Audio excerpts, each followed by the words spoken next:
23 November 1965। আর কিছুক্ষণ পরই মঞ্চে তার নাম ঘোষণা করা হবে।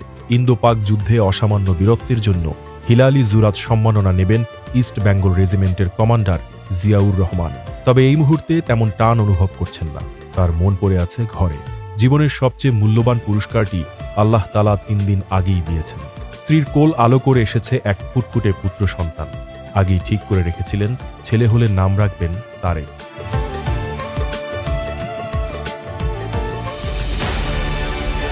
যখন খেমকারানের যুদ্ধে বুরকি খালের তীরে বাংকার বানিয়ে একের পর এক ইন্ডিয়ান ট্যাঙ্ক ধ্বংস করেছেন, তখন বারবার মনে হয়েছে এই বুঝি শেষ, আর কখনো হয়তো ফিরে যেতে পারবেন না প্রিয় স্ত্রীর কাছে। তখন বারবার আল্লাহর কাছে বলেছেন, খোদা, আমার সন্তানকেও তুমি দেশের জন্য কবুল করো। এভাবেই ছোট্ট পিনুর যাত্রা শুরু হয়। পরিবারের সাধারণ জীবন থেকে ৭১-এর বিদ্রোহ ঘোষণা, বন্দি জীবনের নিপীড়ন এবং ৭৫ পরবর্তী সময়ের দেশের হাল ধরা সবকিছুর প্রত্যক্ষদর্শী ছিলেন শৈশব থেকে কৈশোরে পদার্পণ করা তারেক রহমান।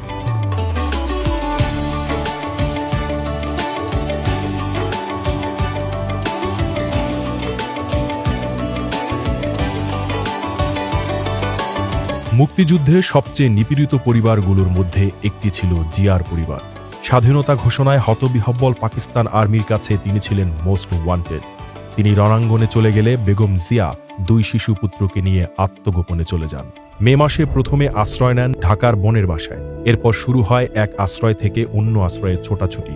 পুরোটা সময় শিশু তারেক রহমান মায়ের হাত ধরে আসন্ন বিপদের আতঙ্ক অনুভব করেছেন পদে পদে। অবশেষে 2রা জুলাই 2 শিশু সন্তান সহ ঢাকার সিদ্ধেশ্বরী থেকে অ্যারেস্ট হন মিসেস জিয়া। এর মাত্র 5 দিন পরে বাংলাদেশ সামরিক বাহিনীর প্রথম নিয়মিত ব্রিগেড জেড ফোর্সের প্রধান নিযুক্ত হন জিয়াউর রহমান। ডিসেম্বরে ঢাকায় মিত্রবাহিনীর আর্টিলারি এবং বিমান হামলা শুরু হল। তখন তারাও লক্ষ্যবস্তুতে পরিণত হলেন। যুদ্ধের স্মৃতিচারণে তারেক রহমান বলেন, যুদ্ধের সময় আমাদের ঘরের একাংশে বোমা পড়ে। প্রচণ্ড শব্দে আমরা কাঁপছিলাম। আমাদের কান্নাও থেমে গিয়েছিল। সেদিন আম্মাকেও কাঁদতে দেখেছি।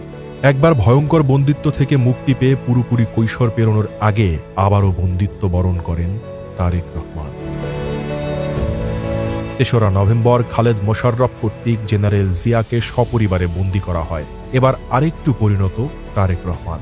নভেম্বরের প্রথম অংশ জুড়ে জেনারেল জিয়া যখন বিশৃঙ্খল পরিস্থিতির নিয়ন্ত্রণে ব্যস্ত, তখনই সাহসী মায়ের পাশে দাঁড়িয়ে সম্পূর্ণ ঘটনা প্রবাহের উত্তেজনা অনুভব করেন।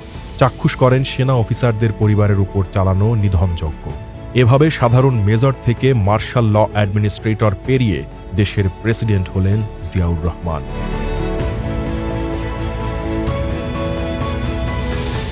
তবে পিতার কঠোর শৃঙ্খলা ও নিয়মের ব্যত্যয় ছিল না। তাই তারেক রহমানের চরিত্রে পিতার সেই দৃঢ়তা বিদ্যমান। সেই সাথে ধারণ করেছেন দেশের জন্য শহীদদের সবটুকু স্বপ্ন এবং ভালোবাসা। 1981 সালে প্রেসিডেন্ট জিয়াউর রহমানের নির্মম হত্যাকাণ্ডের সাক্ষী হন কিশোর তারেক। এই ভয়াবহ সময়ে মাকেও বেশি দিন কাছে পাওয়ার সৌভাগ্য হয়নি তার। দেশের প্রয়োজনে, মানুষের প্রয়োজনে বেগম জিয়া ঝাঁপিয়ে পড়েন স্বৈরাচার বিরোধী আন্দোলনে। এদিকে কলেজ পেরিয়ে ঢাকা বিশ্ববিদ্যালয়ে ভর্তি হওয়ার সুযোগ পেলেও স্বৈরাচারের হুমকিতে সেটি সম্পন্ন করতে পারেননি। 90-এর আন্দোলনের পুরোটা সময় তিনি বেগম জিয়া ও ছাত্রদলের প্রত্যক্ষ সহচর্যে কাটিয়েছেন। অবশেষে 1988 সালে বগুড়ার গাবতলী উপজেলা বিএনপির সদস্যপদ গ্রহণের মাধ্যমে জাতীয়তাবাদী রাজনীতিতে পদার্পণ করেন তারেক রহমান।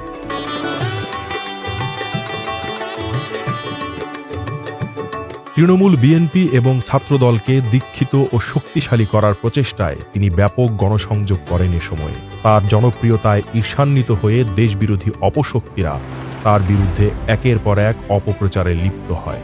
বহুমুখী ষড়যন্ত্রের কারণে দেশে অন্ধকার যুগের সূচনা হয়, আর এর সবচেয়ে বড় ভুক্তভোগী হন তারেক রহমান।